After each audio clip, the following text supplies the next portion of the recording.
On June 6, 1944, over 156,000 soldiers crossed the English Channel, knowing that many of them would not survive the morning. This is the story of the day that broke Hitler's grip on Europe. For 4 years, Nazi Germany had occupied most of Western Europe. The Allies had been planning a massive invasion of France, but the challenge was almost impossible. The Atlantic Wall, 1,000 miles of German fortifications, bunkers, and beach obstacles, stood waiting. And Hitler was convinced the Allies would strike at Pas-de-Calais, the narrowest point of the Channel. So the Allies tricked him.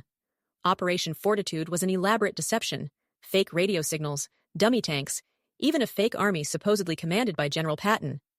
Hitler kept his best panzer divisions waiting at Pas-de-Calais. The real blow was coming somewhere else entirely. In the early hours of June 6th, paratroopers dropped through the darkness over Normandy. Many landed miles off target in flooded fields and marshes. Some drowned before they even fired a shot. Then, just before dawn, the largest naval armada in history appeared off the French coast. Nearly 7,000 ships. The German defenders couldn't believe what they were seeing. At 6:30 in the morning, the first landing craft hit the beaches. At Utah and Gold and Juno and Sword, Allied troops pushed through brutal fire and began to break through. But at Omaha Beach, everything went wrong. The bombers had missed their targets. The specialized tanks sank in the rough seas. The troops hit the sand with almost no cover and faced withering German fire from the cliffs above. Men fell before they could even stand. For hours, the outcome was in genuine doubt.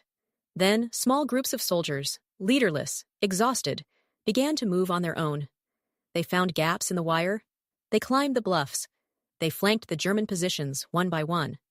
By nightfall, a fragile foothold had been carved into the coast of France. It cost nearly 4,500 Allied lives in a single day. But the Atlantic Wall had been cracked.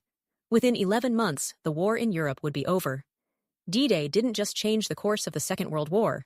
It proved that when ordinary people do extraordinary things together, even the most fortified walls eventually fall.